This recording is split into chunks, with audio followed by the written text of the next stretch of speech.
Welcome to SaasHoles, a show dedicated to issues within the software as a service industry. Jamie, Jason, Kevin, and Pete have well over 100 years of making mistakes, and we're going to share our experiences with you. Please rate us 5 stars on Apple Podcasts and smash that like button on Facebook, Instagram, and follow us on Twitter. Today, we're going to talk about SDRs. What's that stand for? Sales development reps? Is that, is it the same at every company? Reps, they got all these phrases now. It's SDRs and BDRs and ADRs, and everyone messes it up, Pete. It's the kids doing the grunt work. So we're going to talk about their journey, coming in off the street and working their way up onto enterprise. They still say enterprise now? Is that the big boy sales? Yeah. Okay. Enterprise, strategic accounts. You got it. Okay. Well, before we get there, we got an ad, KG. This episode's brought to you by NeuroNoodle. Hey, athletes, get a doodle of your noodle, a brain map before the season starts so you have a baseline to compare it to in case something happens. You get a physical every year, right? Well, get a brain checkup now before the season starts. Visit neuronoodle.com. Okay. Just because Carney's not here, I'm not even going to do the joke. Oh, come on. We love the jokes. All right. Why do we go? Why do couples go to the gym? Pete, I don't know. Why? Well, you already know the answer, so you're doing a pretty. You're a good straight man. They want the relationship to work out. Leave us comments on our blog at SaasHoles.net. Okay. We need Jason's laughter. Insert Jason's laughter here. I'm going to put that in. I tried to add a little bit of to it, but hey, we're working on our system. No. Shout outs. Max Jansons promoted to senior manager at Cision. Way to go, Max. I know that guy.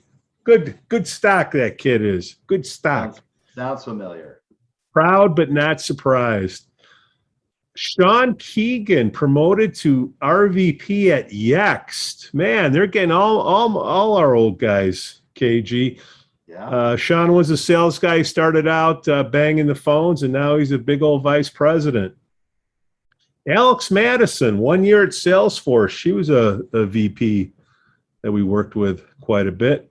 Hey, nobody died recently because Farrar's not here. So this is going to be a positive show. Yes. And I got a shout out here. My buddy David Franzak, Franzi, the Franz. Former recruiter. He just started over at a hot startup here in Los Angeles called Bambi, and after only 1 month on the job, he's now leading the entire sales team in bookings. And it's not percentage against his ramp baby quota, Pete. It's like leading all sales. And you know what I say to that, Pete? Meets expectations. Show me something impressive. What have you done for me lately? Exactly. Doesn't it make you proud when people work for you, Pete, and they go on to bigger and badder things? Like looking at Sean like that, and it's like he's banging the phones and you taught him how to do it, and now he's in a big old VP. How cool is that, Pete? Well, why did it take him so effing long? Who else you got, KG? No, I think that's it. Franzi's, again, Jason, no death. So I think we're good. Well, I guess maybe there is one. Governor Cuomo, New York, kind of bit it. You can't be playing grab ass, literally. That's going to catch up to you. Can't believe that people are still doing that stuff, man. Moment of silence. Thank you. All right, KG, how to recruit, train, and promote SDRs, a journey from street to enterprise.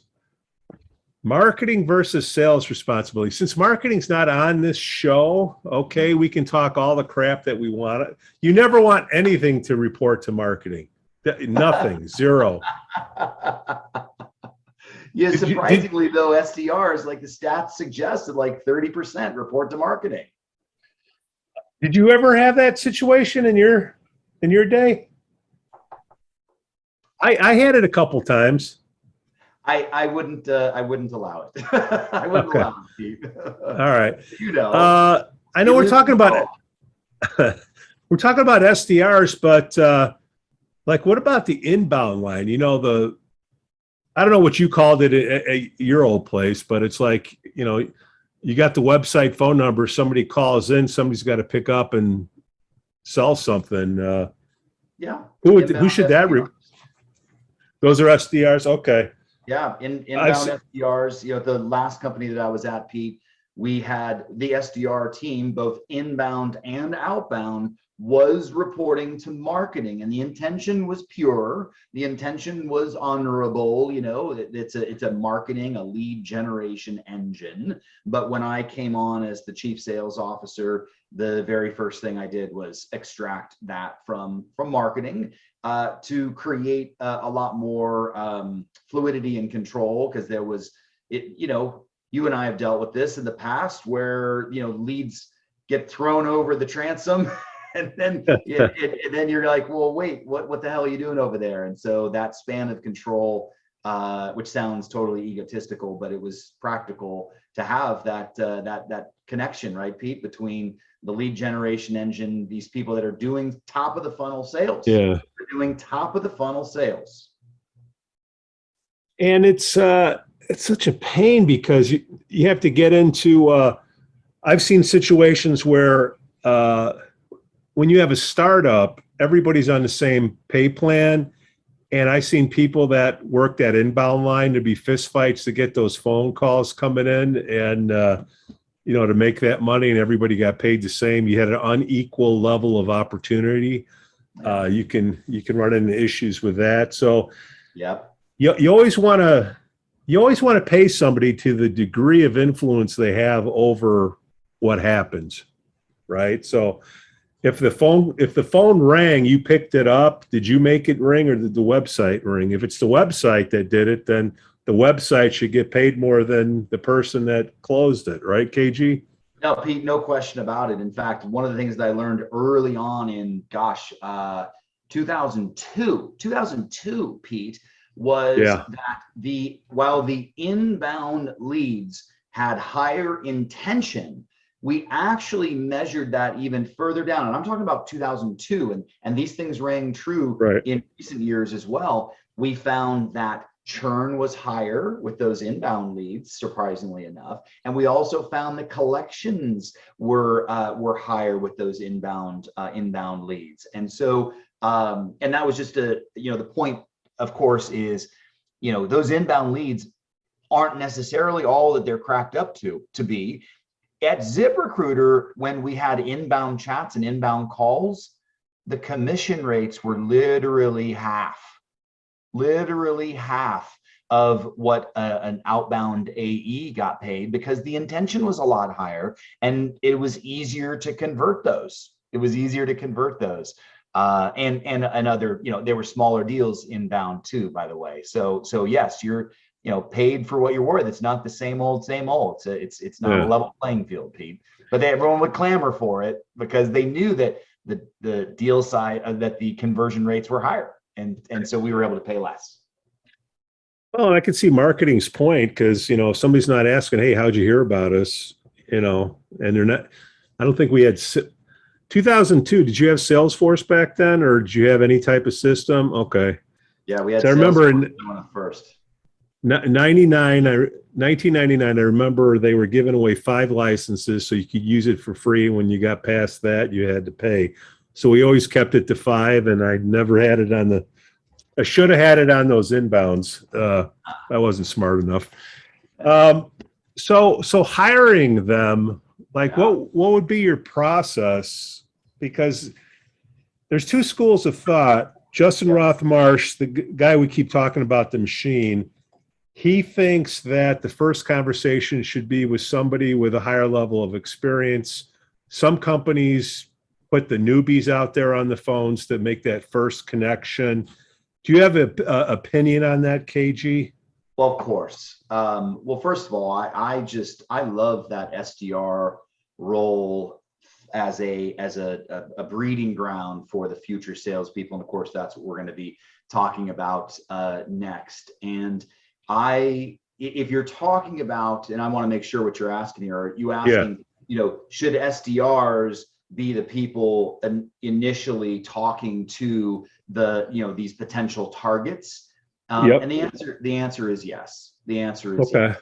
It's not, I always like to think about the phrase, what's your highest and best use? And that's, of course, there's books and books and books about SDRs, and that the whole reason why it exists is because, smiling and dialing and making those initial dials and having those initial conversations to set the initial, meeting that may be about light discovery or full discovery.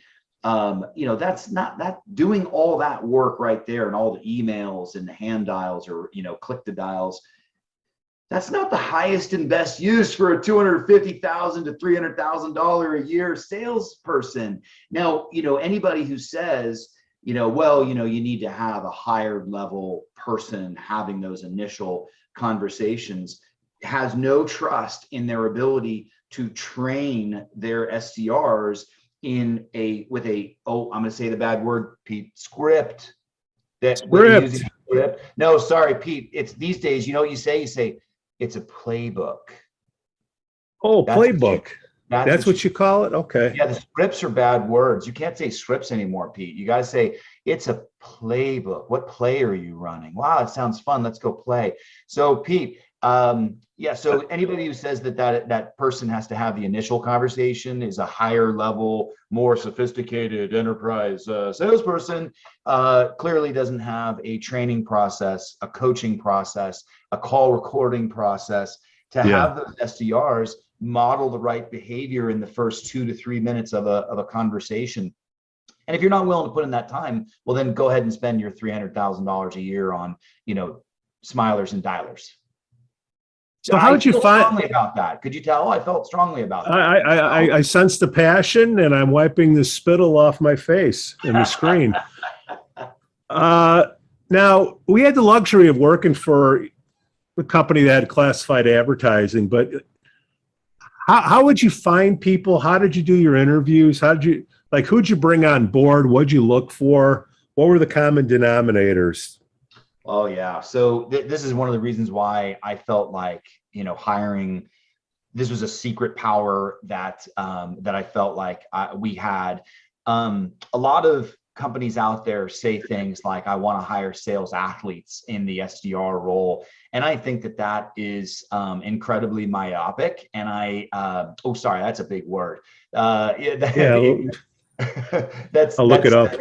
That's too narrowly focused. Because you miss out on a lot of people here. And so what I have always focused on with these types of roles, not only at ZipRecruiter, but at other companies, was pure drive.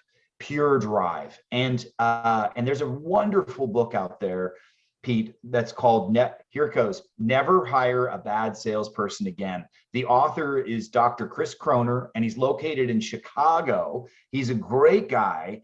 And let's get him on the show.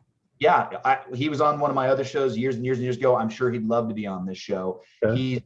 And his book opened up my eyes to the fact that you can find driven people anywhere, restaurants and gyms, like anywhere you look. You don't necessarily need to be looking for Division I athletes to be your SDRs. And what he did, Pete, was broke down drive into 3 characteristics: need for achievement, competitiveness, and optimism. Need for achievement, competitiveness, and optimism. We could do a whole show on this one, by the way, but I'll briefly go through this. Need for achievement is like that drive to continue to work.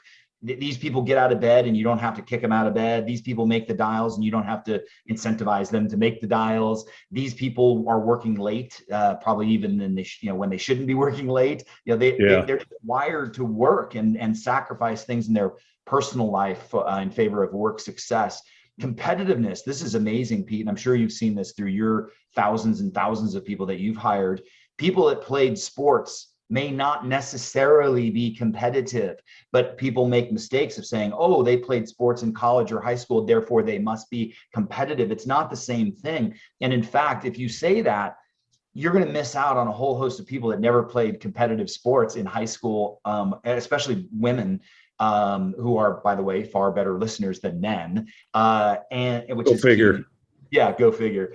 And so, looking for somebody who's wired to win. I hate the interview question. Which do you like more? Do you hate to lose or love to win? And you're looking for the right answer. I hate that question. But in reality, we want somebody who views their world around them as a competition. Driving down the street, working out in the gym, doing yoga poses. There's a whole lot of people out there that are competitive that have never played sports. And so you want to look for somebody who's always competitive. And then optimism. And this one's easy to understand. This is somebody who has thick skin.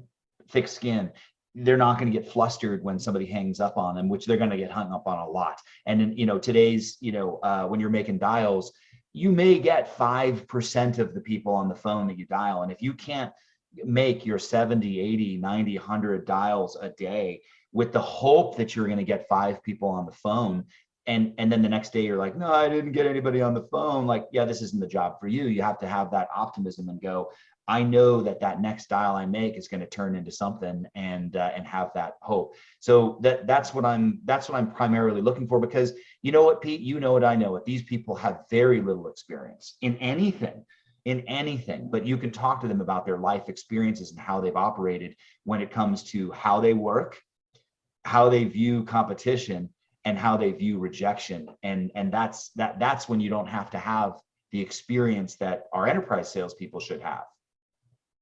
Now, did you have your leaders go in a resume database and find these objective points, or did a recruiter find these people and submit it to you? Like, what was the process?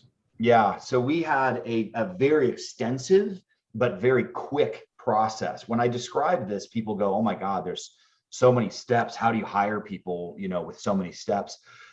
We would have recruiters take the applications.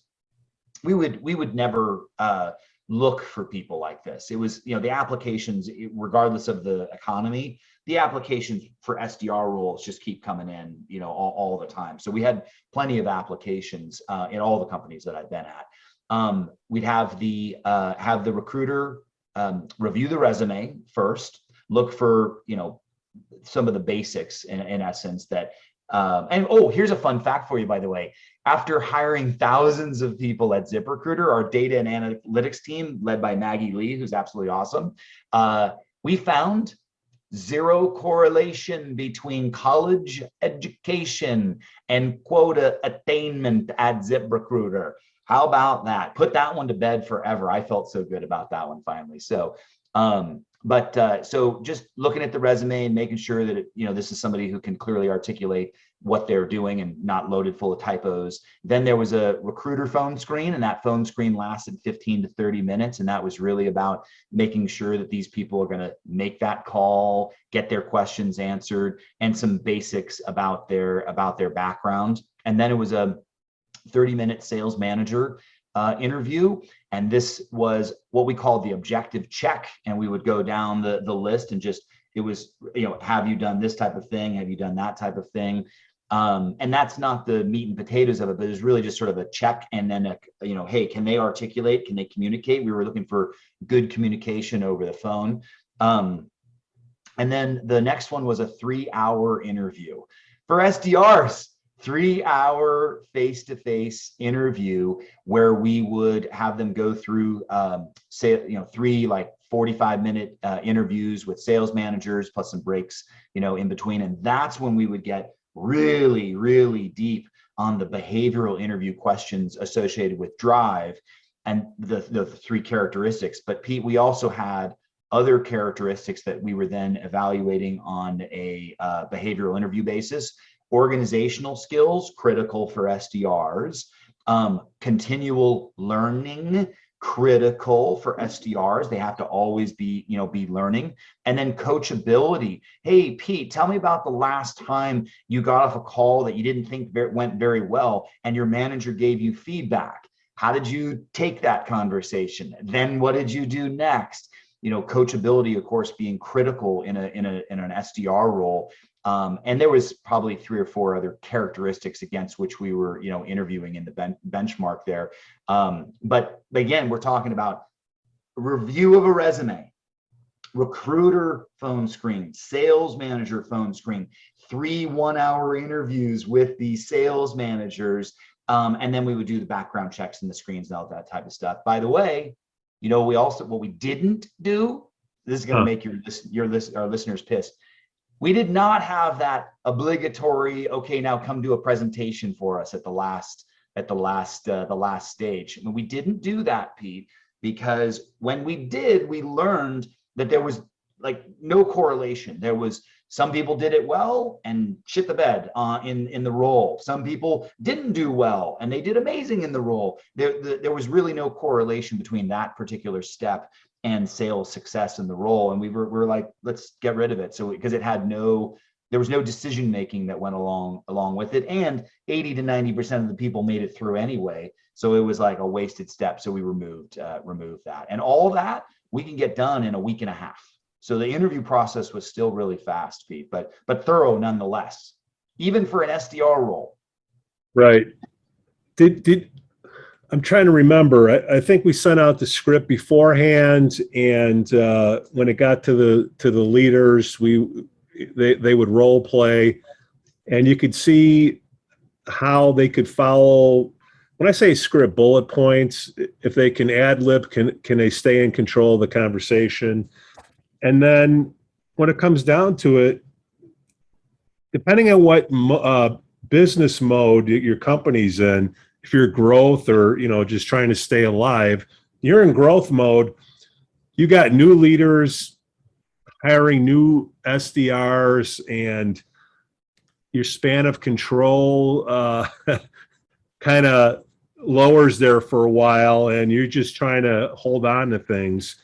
I think one of the greatest things that I saw was you would hire these people, and when you say no correlation, you pay all these consultants to come in, and you can do the, oh my goodness, the Wonderlic and all that crap. And then once they're faced with reality and hitting the phones, it's either they do it or they don't do it. And after the training started, we would have a dial contest. I'd have a dollar bill and I'd sign it, and I'd said, whoever, wins this contest gets this dollar bill, and every person that's won this dollar bill has gone on to great things. And you would have this contest, and you'd see who would perform. And, the top 20% of the people that performed on that day, they executed, and they're going to be around. Because the new leaders that are interviewing these people coming in, sometimes the people interviewing have more experience than the leaders, and they, get through the system. So it's, once they actually perform, look, there's a million ways to skin the cat. At the end of the day, it's either they sold something or they didn't sell something. And is your comp plan promoting the right behaviors? How long was your training program? Yeah, that was in my career, that's been a fluid target. At ZipRecruiter, though, because we just had so many data points and had a very amazing data and analytics team, we ultimately ended up with it was a total of 8 weeks, but that's oversimplifying. I was impressed by the people at CDW. Let me start by saying that I was impressed that they had they called it a nesting program, because what they learned was that their salespeople, that I think are mostly commission only, or at least they become commission only, they become profitable after 9 months. And what they found was that they were terminating their salespeople at around 7 or 8 months. And so before they could even be profitable, these salespeople were being, terminated. And so they created this nesting program. Now, initially I thought, well, that sounds, all great, but for God's sakes, I'm like super cheap, and I'm not going to hold on to a salesperson for 9 months if they're not, chopping wood for me. And so, so we created a program where the first 2 weeks of the 8-week training program, quote unquote, was that in classroom training. But then the last 6 weeks was what we called the dev bay. It wasn't a nesting program. It was the development bay. And I my hat's off to Jason Blaze and Peter Sharippa over there for innovating that and doing an amazing job. They, because I said, I don't want this next 6 weeks to just be romper room and it's easy for people to get through. In fact, what I'd like is a graduation, which also means non-graduation. And so we created criteria that, you know, you had to hit a certain level to graduate. And if you didn't, you were terminated. And that actually suited me very, very well, because that dev bay was selling, but you were selling in a very, very tight environment with a manager that was like, we took our best manager and who worked best with new hires and put him or her over these salespeople. And their responsibility was daily, twice daily training, coaching, constant use of the Gong in like listening to the calls and providing just amazing amounts of coaching. And they had very specific criteria, almost like MBOs. There was some revenue that they needed to be generating, but they had to generate a certain amount of trials, have a certain amount of meetings that they had, you know, set for themselves because they were closing. And there were people that didn't graduate, and and that suited me just fine, because if I took somebody who was not doing well during the training process, again, training, quote unquote, and then put them out on the floor, it'd be like another 3 months before I'd be able to get rid of those people. And so we created a scenario where they got practical training for 6 weeks with a coach right on their 6 that was helping them get way better. But just like you said, if they couldn't cut, you know, make the grade, literally, if they couldn't make the grade, I got to get rid of them before 8 weeks was up. And I, you know, again, hats off to Peter Sharippa and Jason Blaze for innovating on a little nesting bay idea that I had that we pulled off very, very well at Zip. Now, you're going to make a bad hire. How long did HR give you? How long do you have to keep them on before you could get rid of them? 8 weeks? So during the initial training, it was you know, if they graduated, they were able to keep going on. This was also depending on the role, it was a relatively fluid topic. But what we did, and this created a little bit of controversy because a lot of people hadn't seen this before. Pete, we literally put the termination criteria into the commission plan that they would sign. And and I'm making stuff up because it was varied across teams. But we would say things like this, Pete. If you were below minimum thresholds, now this is important to distinguish, Pete. We had quota attainment, 100% to quota attainment, but we also established minimum thresholds below quota attainment that represented break-even points for us. That salesperson doesn't make us or lose us money. And then we had promotion thresholds that were above the 100%, goal. But the termination component, I think we did very, very well, very, very objectively. And what we would do is we would say, as an example, again, I'm making shit up. Yeah. If you were below minimum 2 months in a row or 3 months in a 6-month period, so non-consecutive, months or whatever. Right. You would then be placed on a PIP. Everybody knows what a PIP is, a performance. What is it? What is a PIP?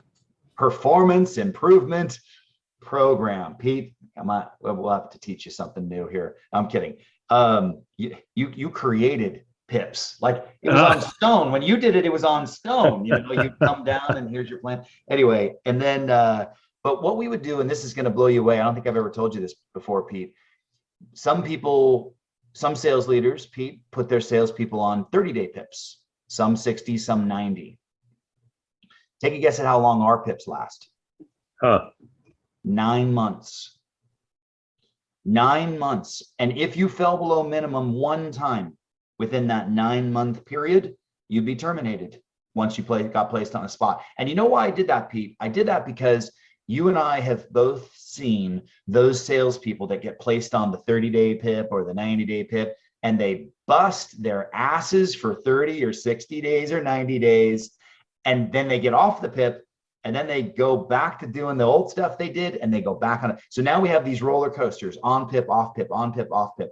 And so I said, I'm not doing this anymore. I'm too old. I'm too tired. So look, we're going to do a 9-month PIP. And a lot of people, of course, got caught up into that. And it was very pragmatic. And the ZipRecruiter legal team and HR team were like, this is fair. It's objective. And it was evaluated on a regular basis. And we would celebrate people. We would celebrate people that went through a 9-month PIP and made it off. You better believe they never went. Those that made it through and didn't get terminated, they never got put on a PIP ever again, because they really truly learned the lesson. But that's we were only, I mean, you tell me, at your company, what was it like to get rid of people? It depends who the head of HR was. You know, when they would come through to interview, I would make sure I would that's a question I would ask before, because you remember the company was a lot smaller, so I had a lot more input. That's the question I would ask, is what's your policy on if you make a bad hire, how long are you going to give them? You know, if they just flat out don't do anything, how long are you going to keep them on? Yeah. And the best case scenario was 2 weeks. The worst case scenario was 90 days, you know, for me, because kind of the world that we're in, because people got to understand our sales cycles were a lot shorter than I'm sure a lot of the SaaS companies that are out there, right? Because classified advertising, you pick up the phone, somebody needs to hire somebody. Okay, give me the job. I need it now. Why isn't it up yet? But the kids that we're bringing on in these roles, it's their first job usually out of school, and it's their first taste of a structured environment. And we have to do a lot of the dirty work that their parents didn't do. Did you find that the case? Yeah, but I wasn't going to play that role, man. I was going to play the coach. I was going to play the coach, but I was not going to, like, you know, try and unwind behaviors they had. Look, if you're going to make excuses, that's on you, and your folks have, you know, raised you to, you know, do that kind of shit. You know, and that's why I felt like, you know, for SDRs and new salespeople, we just made it really clear. This is objective. You can tell us what your excuses are, but it is what it is. And that was the best part, you know, Pete. We worked in collaboration with HR and our legal team to create this language. So new HR people would come on board. We weren't asking what their, you know, opinion was or their policy was. You know, it was like, this is the commission plan that these salespeople are on. That's why we wrote it into the commission plan, because it'd be hard to unwind. We'd have to write up a whole new comp plan, and no one wants to write up whole new comp plans. So. Oh no. Well, the ZS associates would like you to do that. Yeah. So they go through the initial training. Yeah. What is the process to get them to the next level, the high performers? Because I'm assuming you start them with smaller opportunities and they work their way up to larger opportunities. There's got to be some point where they get a taste of the larger opportunities to go to the next level. How did you do that? Yeah, so for the SDR teams, we actually created tiers, you know, so like segments that the SDRs were married into, and so you could get promoted. So it was like really clear segments that they could move up to it. And it was, of course, you know, if you can envision two triangles that are overlapping but inverted, you know, you've got a lot of SDRs at the bottom working with a very broad, focus, a broad set of leads. And if they overachieved in the meetings that they were tasked to hit, they then could move up and they'll get higher compensation, but they're working with less accounts that are bigger accounts, you know, less accounts that are bigger accounts, you know, and that triangle goes up. And so there's this at the top of the pyramid, there's this tiny triangle where you've got SDRs calling on less accounts because they're bigger accounts, but that other overlapping triangle, they had bigger quotas, bigger compensation, bigger titles, that type of thing. And so, but we really, I felt like at ZipRecruiter, we did a good job in creating very objective career paths. And I met, as a sidebar, there's all these companies out there that train SDRs as a sort of like a boot camp, and there was one in North Carolina, and I cannot remember the name. Really nice guy that I met with in North Carolina. I can get you for the show notes. And he said like 33% of the reason why SDRs join companies is to do the SDR job that they know is going to be a shit job is career path. And I think that our listeners, if they're going to take anything out of this, if you're building an SDR team or have span of control over an SDR team, do a little extra effort in really defining 3 tiers. And you just say SDR 1, SDR 2, SDR 3, BDR 1, 2, 3, whatever you want to call your lead gen team. Create objective tiering so that they can then control over the next 9 to 12 months how they get promoted, and then how they ultimately get into a quota carrying AE role, and put it in writing. Yes, it's a startup. Yes, we're all doing a bunch of stuff, but do you want to be hiring SDRs forever? Then you'd better, if no, then you'd better put together a career path, because they're going to get 4 months in. And, us old guys, Pete, say things like, yeah, now they want to be CEO. Well, they don't want to be CEO, but they want to know that they're progressing. They want to know that they're not just, getting hammered on the phone all day long for nothing. What's their promotion path? And when you can lay it out to them in writing, SDR 1, do these things objectively, and boom, you'll move into this role. And then objectively move into level 3. Objectively, you do these things, you'll move into an AE role. When they can see that and see the path that they can be on, they're going to choose your company over others, and they're going to stay at your company over taking, literally $5 an hour more, to go to another company. If you can spend a little extra effort, work with your HR team and your leadership team to build out that career path, because it's literally like 33 to 50% of the reasons why they want to be in those roles in the first place. They didn't wake up in the morning and go, man, I want to get hammered on the phone all day long. No, of course not. They want to go start making the big bucks, like inside salespeople and eventually enterprise salespeople.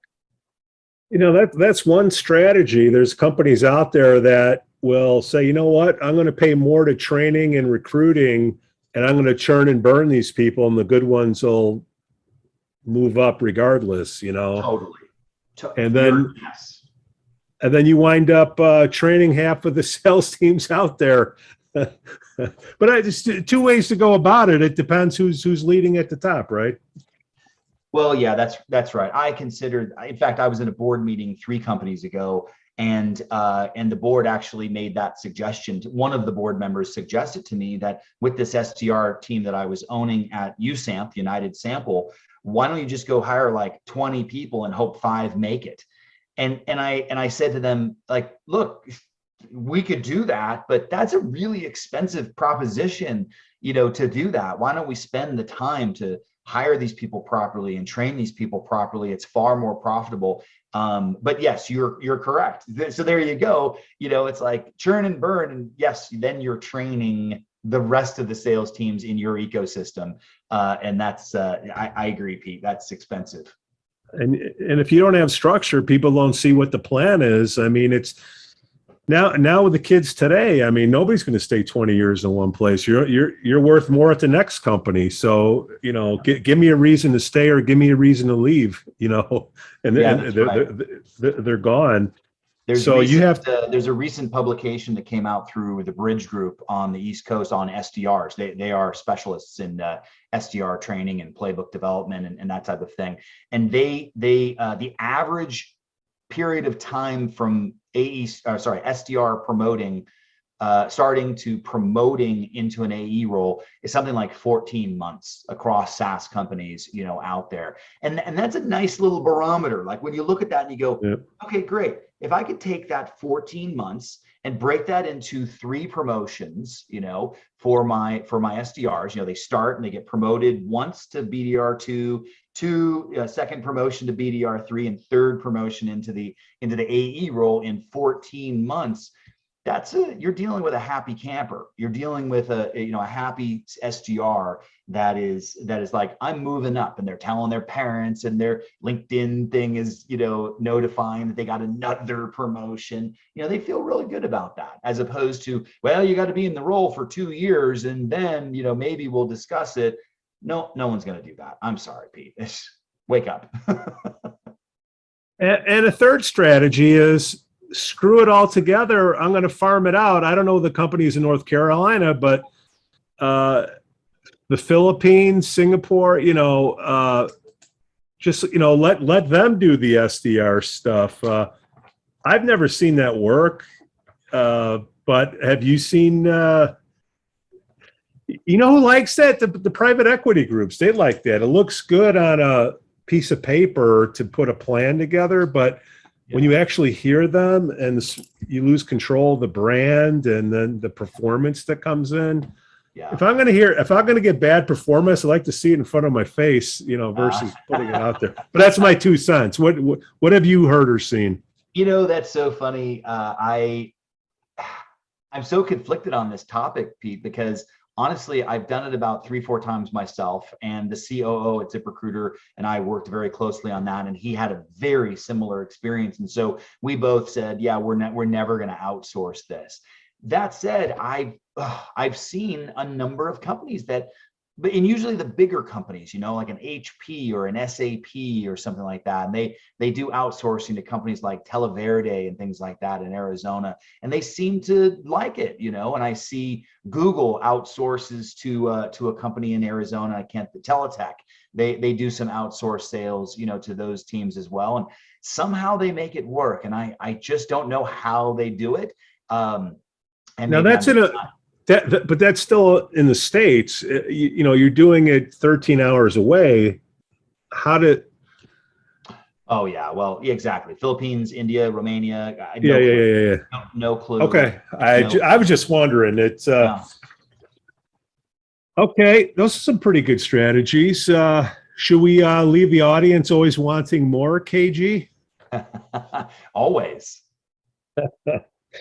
No, I mean that's pretty good. I think we've got them to the handoff point to enterprise, and then when we got Ferrara and Carney back, we can talk about the fancier sales. I don't like talking about fancier sales because what fancier sales or enterprise is.